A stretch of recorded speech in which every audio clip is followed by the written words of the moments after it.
Hey everyone, this is TommyNaysh. And this is Giga Gaming, and we're giggling because I screwed up the first recording by not hitting the button. But we are here now, and we've just finished discussing Red Dead Online and how it's going to be a standalone game. So we're going to rediscuss this. So take it away. Yeah, yeah. So just a quick little recap. We only did miss like 5 minutes of the recording, but this is episode 10. It's a big milestone for us. Huge, huge. Um, this isn't going to be a huge episode just because there's not a lot going on right now. But the next 2 weeks we got slated for two guests. Um, you'll hear more details about that as it happens. Today we actually don't have any esports news either, so this is just the G.E.S.T podcast. G.E.S.T, baby. So yeah, let's just hop right back into it. Red Dead Online is launching a standalone game. Yep. Rockstar will start selling Red Dead Redemption 2's online mode as a standalone for $5 starting December 1st. They state for the first time, new players who do not already own Red Dead Redemption 2 can experience everything Red Dead Online has to offer, including access to all future content updates. Rockstar announced this on the game's website. Red Dead Online will be available to buy separately on all the platforms where Red Dead Redemption 2 is currently sold, but its $5 price is only introductory, expiring on February 15th, 2021. Yeah, no idea if that means that they're gonna stop selling it as a standalone game after February 15th, 2021, or if they're gonna increase the price. No news on that yet, as far as I know.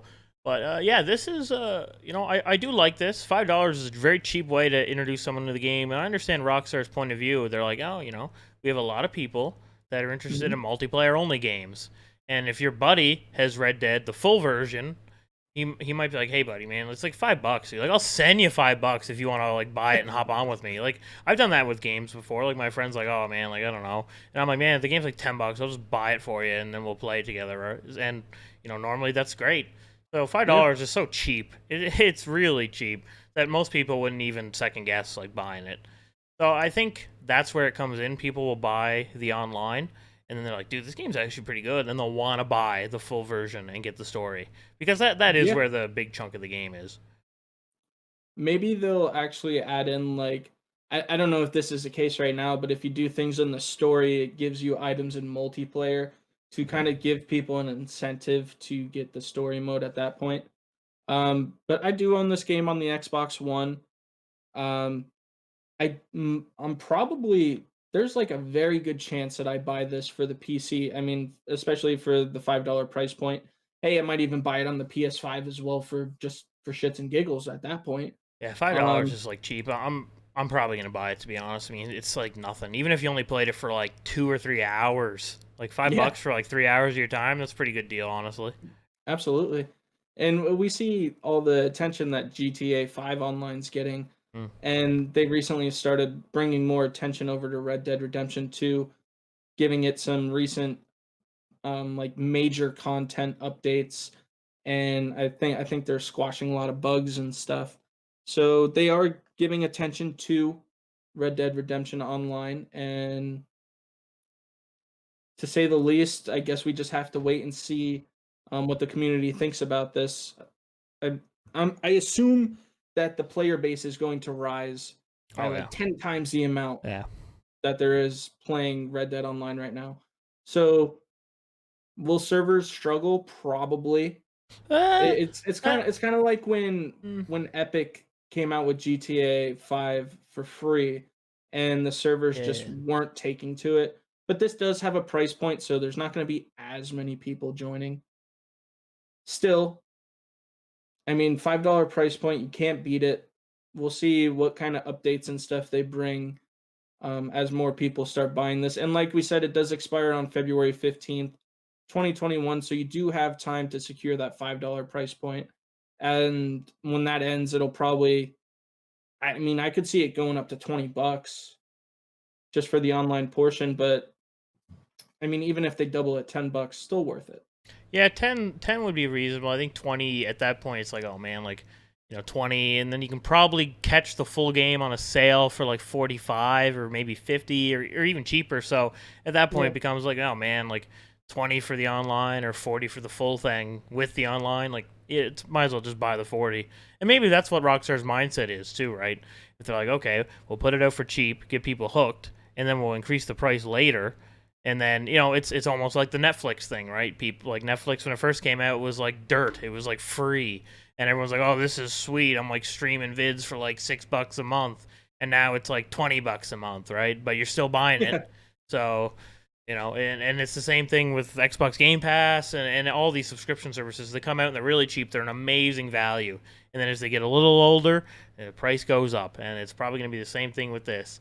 And speaking of subscription services, Fortnite getting a monthly subscription service now. It's called subscription. I don't like that people are calling it a subscription. It's more of like a battle pass or a game pass. You don't need it to play. It just gives Yeah. you extra incentives. So starting next week with Chapter 2, Season 5, Fortnite will get a monthly subscription service for cosmetics and currency. Subscribers will get the latest Battle Pass, and each month they'll get 1,000 V-Bucks and some cosmetics. The $12 a month subscription called Fortnite Crew was announced this morning. In addition to the Battle Pass, each month players will get 1,000 bonus V-Bucks atop whatever V-Bucks you'd earn through the pass normally. And, according to the PlayStation blog, an exclusive bundle of a new outfit, plus at least one new matching accessory, like a glider, pickaxe, or emote, which they keep even if their subscription ends. So yeah, that's pretty good news. The first accessory will be Galaxia. Is that how you say that? Axia. Yeah, Yeah. a cosmic themed outfit alongside a pickaxe and back bling. Cool. Future exclusive outfits will be revealed ahead of the next month. If you subscribe after owning the Battle Pass, you'll be refunded 950 V-Bucks. So, I mean, $12 a month. A lot of kids play Fortnite, dude. That's gonna be a lot of parents having to fork out $12 a month now. Yeah, so I think that this is worth it. Um, you buy the game or you buy the battle pass anyway, it's $10. So hey, here's two more dollars. We'll give you another $10 worth of V-Bucks and some extra little incentives if you just pay monthly.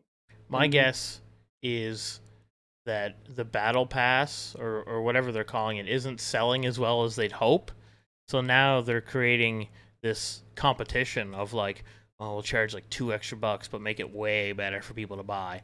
So then people are like, oh, the Battle Pass $10, but this thing's 12, and this is way better. I'm buying that, and you know, because people might not be like, oh, $10 for what you get. That's not really that good, and they'd have a hard time giving you more, because it kind of makes it seem, you know, like if you were buying it for $10 and you were always getting the same whatever, and then they increased the amount you get but kept the price the same, you'd be like, oh, like why wasn't I always getting that then? Like yeah. that's kind of shitty.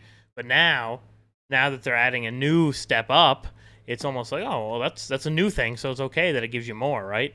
And it's kind of creating this artificial conflict between the battle pass and the subscription.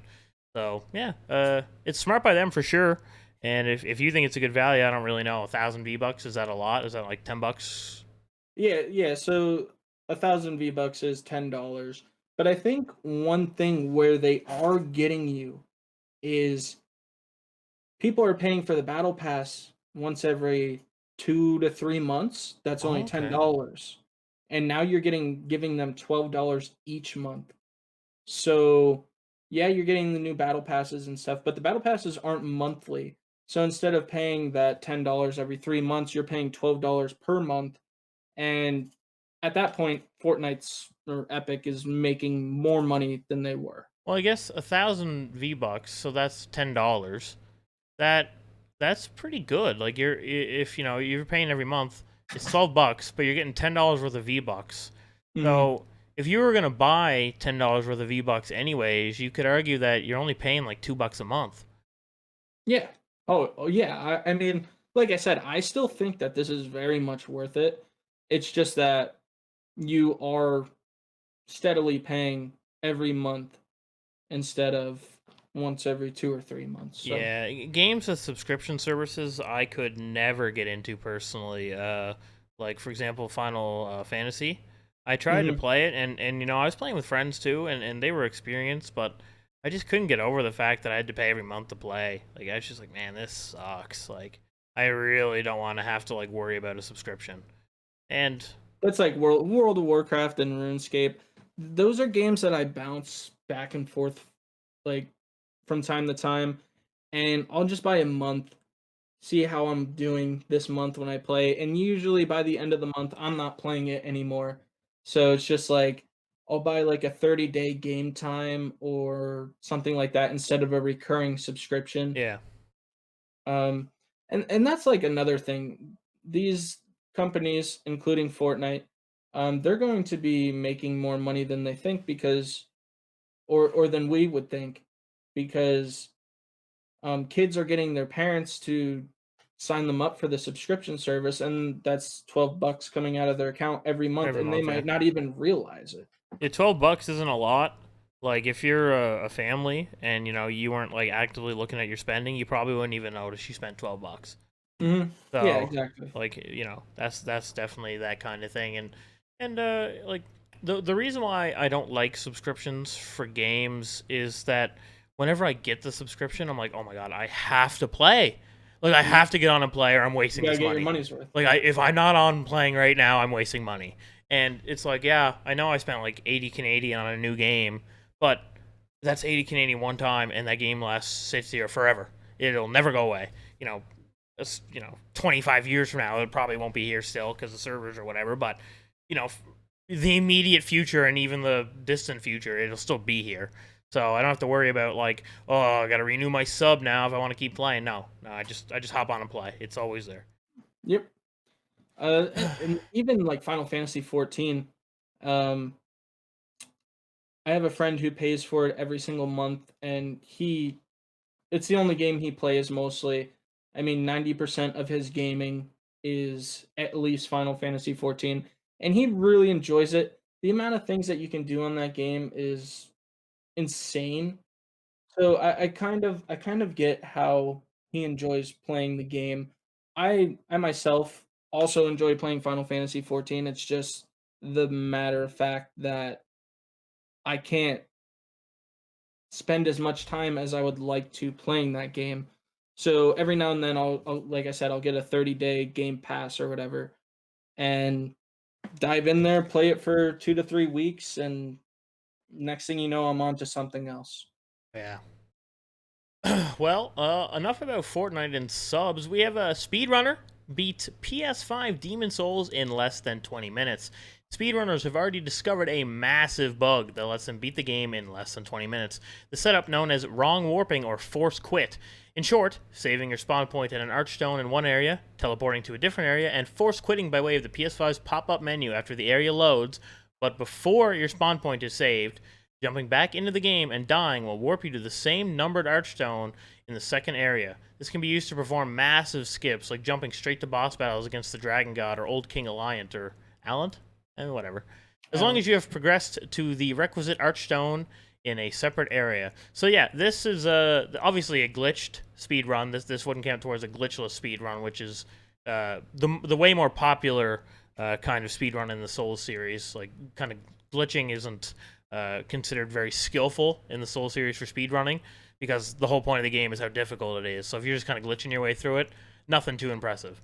But nonetheless, that's still 20-minute victory, from start of the game to the end screen, which Yeah. is, regardless, that's still impressive that people found this bug and are now able to do this. The I've never been too big into speedrunning personally, but man, I watched Portal 2 speedruns before. That's the stuff that they're doing. I don't even understand what I'm watching. They're shooting portal. They're like glitched through the wall and shooting portal. If you haven't watched a Portal 2 like speed run like that, they're all tool assisted, by the way, or at least most of them that I've seen. So they're like shooting pixel perfect portals, and they're not. They're all the timing is flawless, and it's crazy satisfying to watch, dude. I haven't yeah. seen the PS5 Demon Souls speed run yet, but I'll probably take a look later tonight and take a look at what was happening there. Have you seen the footage of it? I haven't. So the thing about Demon Souls, the 2020 version on the PS5, is the main story basically takes like 20 hours to complete. So Yeah. it's not a huge game alone. If you want to be a completionist, it's over 40. But the fact that you can beat this game in 20 minutes using a bug and speedrunning is absurd. They're definitely gonna So fix it. So that's yeah, definitely one that's what I thing. was thinking. The devs probably will fix this, or I don't think this is something that they would let go. You know what I mean? No, a lot of times developers will ask a certain speedrunning community if like, hey, this bug, should we fix it? Because some like a bug like this doesn't ruin the game. It does, like if you're playing normally, you'd never know this is even in the game, right? Oh yeah, yeah. So that's the thing about it. And I know in Doom Eternal there was a speed run glitch where you could map a jump to the scroll wheel, and by doing this and jumping on certain objects, you would jump infinitely into the sky. So you could Hmm. jump really high, like above the map, hundreds and hundreds of meters, and then you could just move in the air and go to different locations.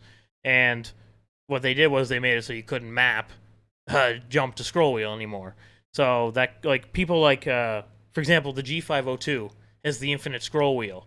So you can just click that little button and scroll and it'll just spin just for a Yeah. really long time. And so that's how people are doing it using that. There is a utility now that was developed really fast after after they changed it. That was just like a piece of software you could load up that would allow you to map it anyways externally outside the game, just by essentially tricking the game into thinking that your scroll wheel was spacebar or whatever button you had mapped to jump. Regardless, I'm not a huge fan of glitched speedruns. I prefer the glitchless, but that's just me. Yeah. I know some people are really into the fastest way you can beat it's the most skilled and stuff like that, but it's really just a big community with lots of different opinions, and there's nothing wrong with anyone's opinion about it. It is very interesting to watch. I mean, both types of speedruns, glitchless and glitched, because I mean, if you watch a glitch speedrun, you're like, "Holy shit, this guy just beat a level Yeah. that took me 3 hours In like two in seconds 30 seconds." Yeah. Um, what was I gonna say? And then you I don't. watch like a non-glitch speed run, and you're like, dude, there's like this guy is the best player I've ever seen at this game. Like a lot of this glitchless, like the glitch speed runs, I could probably do it or like get close. You know what I mean? Like if he's Yeah. beating it in 20 minutes, I could probably beat it in 40, which is still like really fast. But if you're like beating it legit, you are just insane at the game. Like Mm-hmm. next to none. It's crazy to think of it like that. Anybody can do a glitch, but to do a glitchless and fly through a game like that is takes actual skill and memorization at that point to figure out your routing, and I mean, and there's just so many things that go into it. The people But that hold like the sorry, keep going. one of the things that I actually really enjoy watching is there's a YouTube series. I don't know if it's IGN or whatever company it is that does it. Where they bring in the devs of a game and they have them react to the quickest speed run on a game that just came out Yeah. or a game that's been out for a while. And those are really fun to watch because the devs are just like, I don't understand how he just did that. Like, Yeah. what is going on? So there was a game, I think it was called Geometry Wars, and if you Yeah. ever played it, that game was sweet, and there Hmm. was trophies in it on PlayStation. I'm sure they were the same on Xbox, uh, that were to beat the developer's high score. And I'm like, oh, that should be easy. Most developers suck at their own games. And I'm like playing through, dude, and I'm like, oh my god, how did this dev get this high score? Like, was he Yeah. cheating? And anyways, I would eventually, I got the platinum trophy for it, which is like 0.1% of all players got it. So I felt really good about that one. That took, oh man, I want to say 200 hours of playing to get it. And, Holy and and shit. there was some co-op ones too. So I was like, hey man, like you got to come over to my place, like one of my buddies, and like we just got to get good at this game and grind it together, and we'll get these trophies. And the co-op ones luckily weren't too difficult. I figured because they probably assume it'd be kind of hard for two people to get really good at the game and play it split screen because you couldn't do it online. But anyways, yeah, Yeah. that was a lot of skill involved in that game, and I can't believe the developers how good they were at their own game because a lot of the time it's not the case. Speedrunning is definitely something in the gaming life that has evolved from some small community to being very large. And I mean, they run events yearly Yeah, that are just, I mean, here's a week straight of people speedrunning games. yeah, and it's And all charity and stuff too. I think it's was yeah, it uh something games done quick. yeah, so there's Yeah, yeah, AGDQ, yeah, yeah, that's it. awesome games done quick. And I mean that's just one to Yeah. name. dozens out there. Yeah, let's move on here to Star Citizen adding a new development studio to its team. Yeah, very big news. Star Citizen, the MMO that never ends, is adding a new studio to its development pipeline. Canadian company Turbulent. Oh, do you know them? You work with them? Yeah, they're in Montreal. I do their IT actually. Their full network. Okay, okay. Which Cloud Imperium Games acquired a minority stake in last year, is launching a new operation based out of Montreal, dedicated to creating new features, locations, and entire star systems that will be added to the game on an ongoing basis. Turbulent has been involved with the development of Star Citizen for years, but primarily behind the scenes on things like the Star Citizen support site and backend technology. This announcement is for a separate dedicated studio that Turbulent and Cloud Imperium hope to expand to 100 developers over the next 3 years. 100's a lot. Considering that Oh, they yeah. already have a fairly decently large dev team, adding an extra 100 members is insane. Like, I don't even think there's 100 people that work on like Rainbow Six Siege at Ubisoft Montreal. There might be, I'm taking a ballpark guess here, but definitely less than 200. But I would be shocked if they still had a team of over 100 people working on it. Like maybe during like full development, like before the game's launch, they probably had a large Mm. amount, but now I don't think it's nearly that much, and that's normal for games, post launch. You don't need 10,000 people working on your game now because for one, you're not going to generate that huge revenue that you had on launch day anymore. So people are going to get cut regardless, and Siege might not be a great example because it is a game that is getting constant updates and new cosmetics, and it's still a very large game for its player base. But a lot of games, single player focused games, especially once they launch, they're gonna make the majority of their profits there, and then a handful more on sales and like Christmas and stuff like that. But for Star Citizen and MMO that is constantly being updated. And by the way, the last time I checked, it had $323 million in crowdfunded resources. So yeah, that is an insane amount of money. Yeah. I hear a lot about this Star Citizen game, but I honestly haven't watched much about it. So, It's really cool. Like No Man's Sky. yeah, yeah, yeah. Imagine No Man's Sky cranked to 100. This is essentially the What Star about Citizen like universe. Elite Dangerous? Do you know that game? No, the So name that sounds familiar. game's very large. Space exploration seems endless in that game as well. But I mean, apparently this game is 20 times the size of that. Like I'm sure you've heard of Eve Online. That's a Yeah, very yeah, yeah. similar. I mean, people call that like a spreadsheet simulator and all this stuff, but the universe itself is quite large, and there is a lot of players. And if Star Citizen can become something like Eve Online, but a little less spreadsheet and a little more player interaction with each other, I think that would be a good step in the right direction. Because like I think it's a little too intimidating when I have to like, for one, the subscription. I think Eve Online doesn't do subscriptions anymore. I could be wrong though. But for one, like it did have a subscription at one point, so the learning curve Mhm. for people that are coming into the game versus people that have been playing for years, like you're just gonna get destroyed. And yeah, there was, at least in Eve there were starting areas and stuff where new players could go. Anyways, besides the point, I do think that that adding a new development studio is definitely going to help the game rapidly progress, because this is the main critique of Star Citizen, is how slow updates have been. So if they just need more developers, well, now they're going to get them. Yeah, absolutely. So we had esports news here, and I see this section is blank, so we'll be skipping esports like we mentioned earlier. We're going to hop straight on to streaming news here. Take us away. Yeah, so Nick 30 gets a Twitch streamer banned for allegedly stream sniping. His latest Fortnite tournament was quite a spectacle, but it was tainted by an alleged stream sniper who was reported and subsequently banned, despite maintaining his innocence. So Nick A30 has been hosting a series of Fortnite tournaments in recent months. The latest one was the Nick A30 Cup. It gave players a chance to compete against some of the game's biggest names in the scene for a chance to win $10,000.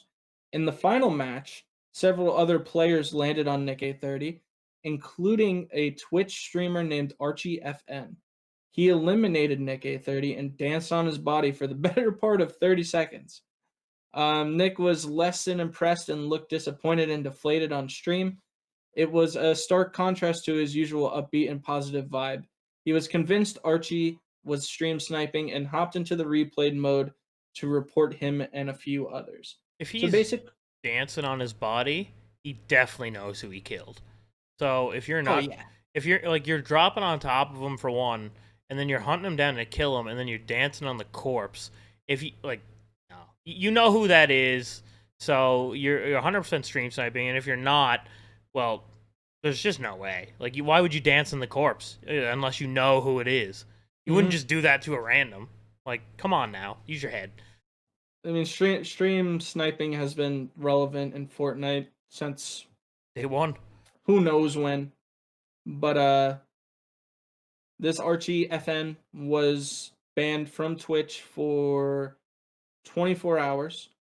I mean, it's a 1 day ban, nothing crazy. He's just taking Just a day don't off. stream snipe. Yeah, don't stream snipe. Take your day off and come back a better person. I did see that he issued an apology. Um, and yeah, I Oh, mean, he's saying he's nothing innocent, and then he crazy. issues an apology. Yeah, Yeah, come on now. he actually did um That's come funny. out and post a response and everything. So That's pathetic. Yeah, doing this kind of stuff, you're just ruining the experience for other players, and it is just straight up cheating. Like, you know how much advantage I'd have in Siege if I could look through the other players' like perspectives and see what they're looking at and what they're doing. Like, it would be exactly. massive. You'd never lose. It's essentially like having a wall hack. If I could just glance at my other monitor and see where you are, there's no way I lose that gunfight. Like, no way. So And I mean, that being said, there's also, I mean, stream delays, you know? I mean, you can throw a 30-second stream delay on your stream, and this does hurt. This, I mean, it could potentially hurt the streamer because you're not able to provide instant feedback to your chat as they type to you. But that's the thing. I mean, you could do a stream delay. It is possible, especially for the big tournaments and such. Like it might be needed, you know? 30 seconds is like it's too much time to keep your like chat interaction, but I don't think it's enough time to prevent stream sniping. Because like, Yeah. 30 seconds. I mean, it might prevent me from dropping on your head, but like, I'm gonna know where you are fairly quickly. If you're like most like competitive streams for events will have like a 10-minute delay or a 5-minute delay to completely prevent it. Like 10 minutes, the round's over by the time you see the round. Hmm. So something like that. Obviously, if you did 10 minutes on like his stream would be dead. Like chat interaction would be zero. Like every message you respond to would be ancient. Like half the people you're responding to might be on another stream right now. So Yeah, it's a good point. I mean, speaking of pathetic, look at this next story we got going on here. A viewer who sued Twitch for $25 million over simp culture God. got denied by the judge. So I don't know if you guys heard about this news a while ago, but um, a viewer on Twitch named Eric, probably gonna butcher this last name, Estevio. Seems like that's probably right. Estavilo. Uh, Estavilo or Estivilo. Estevio. Oh, maybe the L's are silent. You might be right. Yeah, that's what I was thinking. The Twitch viewer who sued the platform for $25 million in damages for exposing him to overly suggestive and sexual content from various female streamers, including Pokimane and Alinity, while using the site, has had his case denied by a California court. According to the lawsuit, Twitch's twisted programming netcode combined with OCD and sex addiction made it nearly impossible for him to use Twitch without being exposed to sexual content. Estevio named a number of female streamers in his complaint, including Pokimane, Alinity, Amaranth, and others, while requesting they be permanently banned. However, it doesn't seem like Oh the my court god. agreed he held a case. The kicker here is that he was following 786 female streamers and 0 male streamers at the time of this complaint back in June. said he wanted $25 million from Twitch, along with having all of the female streamers he'd mentioned permanently banned. With the court's decision, though, that happening now seems slimmer than ever.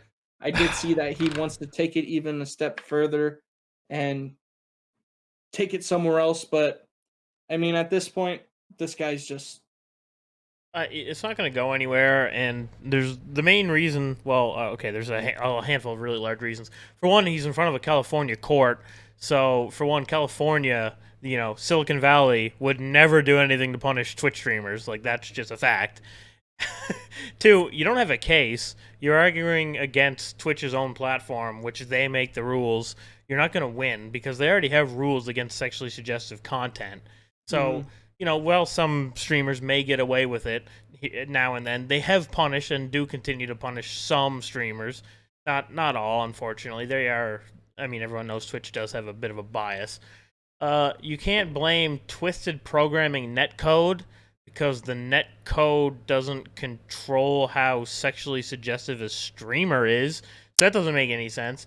If you have an already diagnosed OCD and sex addiction, you're gonna feel this way no matter what platform you're on. So like you could scroll Twitter, and if all you follow on Twitter is porn stars, no wonder you're seeing so many naked women. Like, so why would you be surprised that when you follow 786 female streamers, you're seeing streamers that are wearing maybe suggestive clothing, in his opinion? This guy is insane, obviously. it really is insane. And I mean, I don't see him getting anywhere with this, but I'm sure there'll be another news article in the future about where he takes it next. As of right now, it's going nowhere. Yeah, it'll be over. He's wasting court's time. So we're gonna move on here to tech news. We got really good news here on this first topic. Everyone's favorite ISP, Comcast, fantastic news here, expanding its 1.2 terabyte data cap to 39 states starting in January. So this means that you will be allowed 1.2 terabytes of data per month. If you go over, it will be $10 for every additional 50 gigabytes of data your household uses, up to a maximum of $100. So what that means is once you hit your 1.2 terabytes, anytime you go over that, and they don't automatically stop it, by the way, you have to monitor this yourself, you will be charged an extra $10 on your bill. If you don't want to worry about your usage, you'll need to either spend an additional $30 every month on an unlimited plan or an extra $25 monthly on the Xfi Complete package that comes with unlimited data and a modem rental. According to Comcast, the median monthly data usage is closer to 308 gigabytes per month. On its website, Comcast notes 1.2 terabytes of data translates to about 21,600 hours of continuous music streaming or 34,000 hours of gaming. So I have a handful of complaints about Comcast stats here. For one, 308 gigabytes might be true. This does seem very low, however. I live alone and I use over a terabyte a month. Now, not everyone streams and watches as much YouTube and online content as I do, but now that people are working from home, come on. Exactly. Like everyone's at home. And you know how many like Zoom meetings and all these video conference calls people are on? Oh my god, dude. Like the amount of bandwidth that takes up. People are going to blow through 1.2 terabytes of data a month. You're going to have to buy the unlimited. I'll tell you what. I have Comcast. I am in one of the 39 states that is getting this 1.2 terabyte data cap. I Yep. work from home. My fiance teaches from home using Zoom meetings and such. I am a gamer. I stream on Twitch. I also, or my fiance is on Netflix constantly. Hmm. We are constantly going through over 1.2 terabytes of data every single month since we started Comcast, or I should say, since the beginning of this year when we started working from home. Um, to say the least, I use probably 1,700 gigabytes a month on average. There was a month where I used over 2,000 gigabytes. In the month of October. I don't know what the hell I was doing that month, but I'm looking a at year. my Wi-Fi data usage on my new phone. This Mm, is like 5 days worth of data on my phone. Like this is Wi-Fi use at home. It's already 13 gig. Yeah. 'Cause this is just on my phone. My computer is way more. Like I'm blowing through a terabyte easily a month. I don't have my old phone on me, but I know I was using well over like 5, 6, 7, 800 gigabytes on my phone alone at home. So you're gonna be like, if you're a heavy internet user, you're gonna hit that 1.2 terabyte cap very quickly. Now, unfortunately for the United States, they don't have the net neutrality. It didn't pass, obviously due to financial reasons for these large companies. In Canada, though, they cannot cap or restrict or throttle your internet legally speaking. They still will throttle your net, and some ISPs actually throttle certain services, which they have been punished for in Canada. And so, yeah, even against the law, they'll still try and do it and get punished for it. Uh, Here, at least, if I call my ISP, like let's say I see my speeds way down, every time I call, magically my speed goes right back to normal. So, either you techs are really screwing up your network or you're deliberately throttling me. Either way, a quick phone call will fix it. Normally, I had to have a tech come out to my house not too long ago to replace my router, but other than that, I've had really no internet issues here, except for the price is a little absurd. How much do you pay a month, if you don't mind me asking, for your Comcast? So basically, I pay for gigabit internet, and it comes with a select few channels, and that's around like 130 a month. So it's not crazy. I mean, especially for gigabit internet, I probably have the fastest internet in my state. Or To be honest, that price is higher than I thought. When I used to have gigabit internet when I lived in town, it was uh, all the stations on the satellite, a home phone, and the internet for 170 Canadian, which would be around 130 US. yeah, So and we hardly have any competition here. Is Comcast like the only ISP in your area with high speed internet there's a few others. I think at my house, Comcast is the only service offered. for fiber? Uh, we don't have any fiber or anything in my area. Even with Comcast, that's not fiber line. No, it's not. Oh, so you're only gigabit down. How much up? Like 10, 20? 35. Okay, yeah. If you were on fiber, you would be doing it's called full duplex, so the same speed up and down. Mm-hmm. But through coax cable, there's different kinds, but yeah, you guys would likely have a decent coaxial cable solution there for the copper, and that's why you're able to run gigabit. But we don't really have anything in my area, at least, which actually really bugs me because I can look outside and see the fiber line running on the poles. But right now, there's a shortage of uh, I'll call them modems, I guess, but they're little breakout boxes they put on the lines, and this will allow them to split the fiber connection and run it to a house. The ISP just doesn't have any right now, so you can't actually really hook up a new fiber line, which is really frustrating because I can see it outside my house, and if I could hook up to it, I could get 1.5 gigabit down and 1 gigabit up. Yeah, that's crazy. Um, I mean, basically, what this article is saying, I'm going to need to spend another $25 to $30 a month to upgrade to the unlimited, or I'm going to be paying upwards of probably the max of $100 extra a month, based on the amount of data I use. So I know Comcast is getting a lot of shit about this right now. They even mentioned that they're going to be raising their prices Yeah, I saw of that too. internet and TV next year.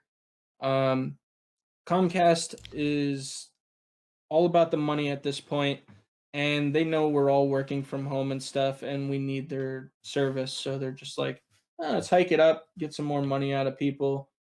And it honestly frustrates me to the point where I don't even want to talk about it because there's nothing I can do at this point besides sign a petition or call them out on Twitter. Um, at this Neither point, of which will do it's anything. yeah, it is what it is, and I mean, I'm just gonna have to pay another 25 extra a month to get the unlimited package. Well, we'll translate away from Comcast nonsense and move on to Apple, which actually is some really, really nice news. So, how does Apple's new M1 chip stack up against the competition? The Apple M1 is the first ARM-based system on a chip designed by Apple. as a central processing unit for its line of Macintosh computers. It is deployed in the MacBook Air, the Mac Mini, and the MacBook Pro. It is the first personal computer chip built using the 5nm process. The performance on native Mac applications, so this is apps and programs designed to work on Mac specifically, is very impressive, and often beating out similarly spec'd Intel CPUs. The portable Macs will have incredibly high battery life and the best performance per watt in any mobile CPU to date. So the M1 is based on ARM, not x86 like Intel and AMD chips respectively. That is the biggest difference. The ARM processing unit is typically lower performance but much better power management, and this is why Apple wants to swap mainstream straight to ARM and ARM only for its mobile processors because of this power saving. There's people on the new Macs that are getting upwards of 20 hours or more battery life without a charge, which is insane for a laptop. And they're actually outperforming similarly spec'd CPUs in a lot of tasks. And when I say outperforming, I mean by a lot. Like, I saw some 7-zip extraction tests where you have really large files and you compress them and decompress them and time how long it takes. And the M1 was actually about 7 minutes faster than an Intel i9 processor. So wow. yeah, that's like stomping its brains out. And they're actually getting increased performance as well on some emulated apps. So using Windows applications that are emulated via Mac, there's very much increased performance compared to last generation. And as well, there was some gaming benchmark. Shadow of the Tomb Raider was tested, and obviously not going to be very impressive on this with the integrated GPU it's running. But it's fanless laptops that don't have any fans or anything. There's no noise, and Shadow of the Tomb Raider is getting 34 FPS at all low settings, 1080p. So you're getting like a worse than console level experience on a system that makes no noise and generates less heat than it ever has before. So, obviously these aren't targeted for gamers, but it's still important to take a look at those metrics. Oh yeah. And I don't know, have you ever used a Mac or like you have an iPhone, don't you? Yeah, so I have an iPhone. When it comes to like um the MacBooks and stuff like that, I mean, haven't used one since high school, I guess I could say. Um the fiance has one for work purposes. And I help her from time to time on that, but besides that, I haven't used one. There's been some interest every now and then for me to get like an iPad or one of the new MacBooks or something like Yep. that, but it's very minimal at this point. Yeah. I'm content where I am. I've never been a fan, sorry, of the Mac operating system. So yeah, shut up. Yeah, you're perfect, aren't you? Anyways, so yeah, never been a big fan of the Mac operating system, but that might be just because I've never put enough time into learning it completely. So it's not to say that the operating system's bad or anything by that. In fact, from what I've seen, it is quite good, very optimized. But it's just my use case. I couldn't run a Mac on a daily driver, and things like a Hackintosh, they're just not worth the time and effort for the performance you get when you do it like that. So not gonna bother with anything like that unless I was just doing it for fun. If I was really bored and I was like, man, Yeah. it'd be cool to like look into doing a Hackintosh, I guess. But yeah, I could think of a lot better things to do with my time. Getting on to our last topic of the evening. This is actually today. This happened today. Amazon Web Service, AWS, gets a noticeable amount of downtime. It's currently still a lot of issues on the East Coast of North America are having issues with Amazon's web service. So as of early Wednesday today, according to its status page, AWS services are experiencing a lot of problems. That means that any application, website, or service that relies on AWS might also be down. Amazon has not currently given a reason for the outage, just that it's localized to North America and particularly the East Coast. Ironically enough, even Amazon's service health page was impacted by their own outage as they were prevented from posting updates for quite some time.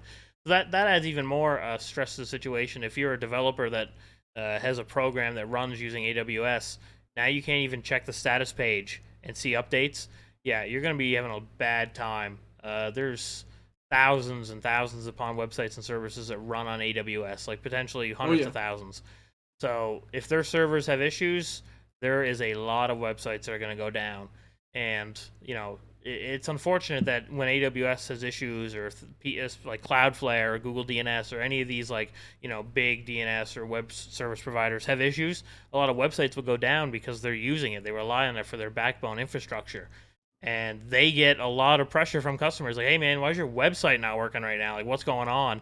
And then all of a sudden now your company's getting hate because Amazon's having issues, and it's like, oh my god, like please fix this. And I'll check right now actually. Let's take a look here. AWS service health dashboard. Currently they are still having significant issues in heavily North Virginia is having a lot of issues right now. A lot of increased API error rates, delays, provisioning errors, increased latency. Actually, the last update was 8 hours ago, so they haven't updated this in a while. Uh, Currently, it says So, they are working toward a full recovery for all affected services and will continue to provide updates regularly.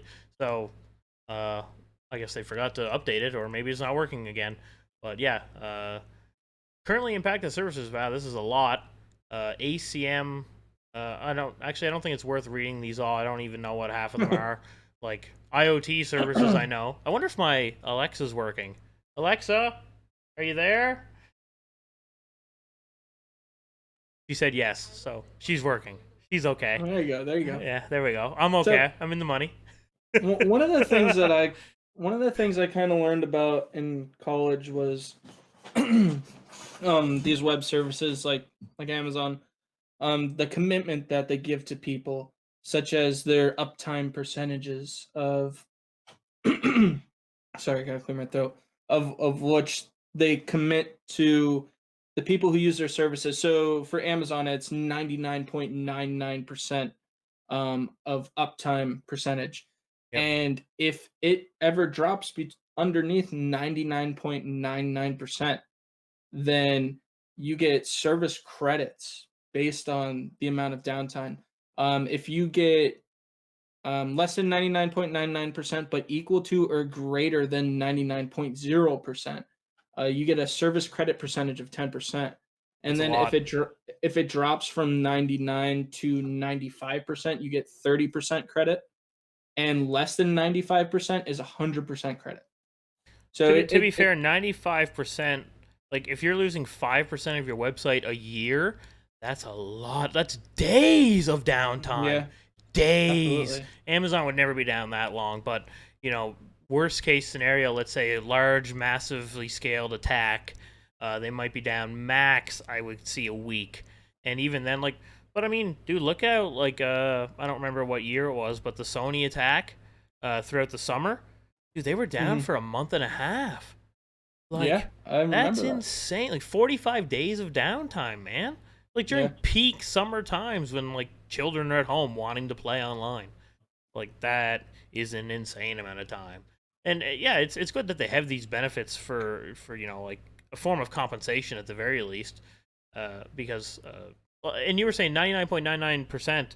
I know Facebook targets it's 99.999 something percent, and it equals that they allow themselves to have 8 seconds of downtime per year. Yeah, Like it's that, crazy. if you have any downtime at all, it's likely going to be more than 8 seconds. So you're not going to hit it Hmm. realistically. But that is what they target themselves. And for every hour that Facebook is offline, they lose over $1 million. That's insane. And when's the last time you saw Facebook offline, right? So Yeah, I I mean, don't, it's been a while. yeah, they're not. I don't really think they're getting any hits or anything like that. And a lot of these companies now are so large and so protected that it's hard to attack them. Like Google, I mean, you might take down one spot somewhere, and they're probably going to have it back up in like 20 minutes. You Hmm. know, like the largest scale attack you could reasonably think of with a decent team hitting one of these servers, man. They have so many protections now. I mean, it's definitely possible, but the biggest vulnerability for security is the people. Social engineering, phishing attacks, those are the biggest ways to get into these companies and breach their data. Uh, Direct hacking of finding zero-day exploits and vulnerabilities, way less chance than phishing someone on LinkedIn or something like that. You know what I mean? So Yeah. Anyways, it's unfortunate they're still having issues at the moment, but at the very least Cloudflare is still up. So It's a crazy world when you yeah, think about it. a crazy You world. can So you can dive into AWS and we can basically create a podcast on Amazon Web Services. their And backbone is incredibly complex.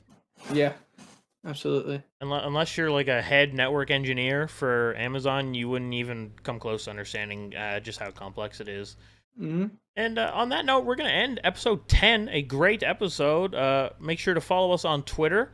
I'll have it up here on the screen. I see if I say that, that forces me to do it in post when I edit it, so that's very genius of me. Yeah, so episode 10, great episode. It's a bit of short news, but that's okay. Next week we Big milestone. plan on having a guest. You want to get into some details on that, or keep it a little Uh, hush hush?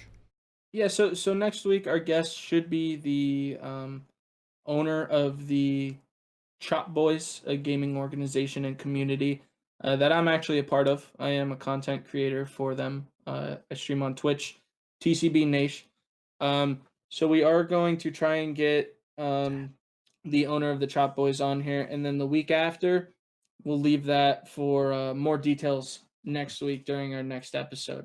So For thank you sure. everybody for listening to episode 10 of the Guest Podcast. We got plenty more episodes to come. This is just the beginning, and appreciate all of you for listening and supporting us basically. Yeah, 100%. Our growth is realistically a little slow, but that's okay because the majority of podcasts don't gain any traction until they have a lot of episodes in, and then that's completely okay. We do appreciate everyone that does listen and support us. We how many total hits is it now on our what is that app called again? Anchor. Yeah, Anchor. I was thinking of Archer, and I don't know why. Yeah, so Anchor's given us saying that we have over 100 views right now, and That's pretty sweet. then I mean that doesn't count our YouTube. Yeah, So I I know. mean everything on YouTube is gravy I had at a that point. person message me asking what our Spotify link was today. So, that's Okay. pretty good stuff. And Yeah, awesome. unfortunately, when you search guest podcast on Spotify, it doesn't come up. I'm not sure I why, but if yeah, you I don't know either. maybe they have to have a certain amount of hits or whatever before you'll come up in searches. Yeah, at that point it does seem like we have to find ways to make our podcast more Whoops. visible, especially for Spotify. I mean, that's a huge Huge podcast. If you, platform, yeah. I mean, if you type in guest podcast, you can keep scrolling down and it just doesn't show up. So I guess we kind of have to get to the bottom of that. But otherwise, if you go to the anchor.fm website, there is a Spotify link that does appear, and we can post the Spotify links on our YouTube episodes as well if you guys would like to listen to the audio version. Oh wait. Oh no, I searched it and I got it online. If you search guest podcast on Spotify's website, it's ours is the first one to come up. And there you go. For So some reason, it doesn't like the application. yeah, maybe it's kind of working again. I don't know. I'll try it here. Oh wait, this is very interesting behavior. Oh, you know what I think? I think Spotify might be searching for songs named guest podcast and not podcasts named guest podcast.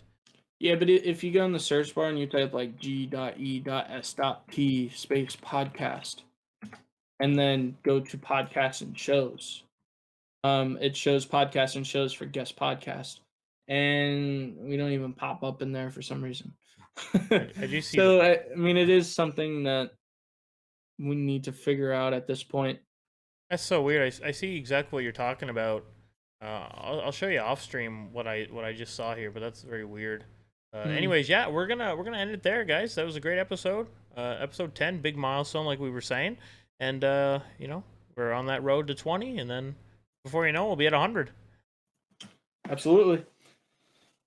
That being said, thank you everybody once again for watching the Guest Podcast episode 10. This is TommyNaysh. GB Gaming, Peace out.